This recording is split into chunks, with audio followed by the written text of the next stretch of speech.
UAPA ട്രൈബ്യൂണലിന്റെ നിരോധനത്തെ ചോദ്യം ചെയ്ത് popular front സമർപ്പിച്ച ഹർജി സ്വീകരിച്ച് കേന്ദ്രത്തിന് നോട്ടീസ് അയച്ചു.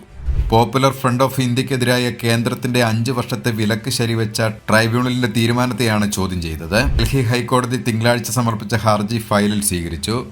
Chief justice Devendrakumar Upadhyaya, justice Tushar Rao Gadela എന്നിവരടങ്ങിയ ബെഞ്ച് കേന്ദ്രത്തിന് നോട്ടീസ് അയച്ചു. 6 ആഴ്ചയ്ക്കുള്ളിൽ പ്രതികരണം സമർപ്പിക്കാൻ നിർദ്ദേശിച്ചു.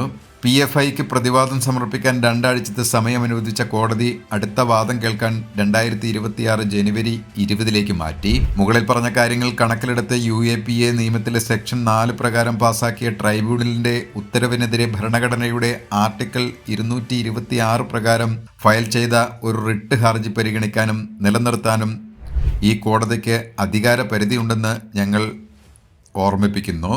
അതിനാൽ തൽക്ഷണ ഹർജി നിലനിൽക്കുമെന്ന് ഞങ്ങൾ കരുതുന്നു. ഉത്തരവ് പ്രഖ്യാപിച്ചുകൊണ്ട് ബെഞ്ച് പറഞ്ഞു.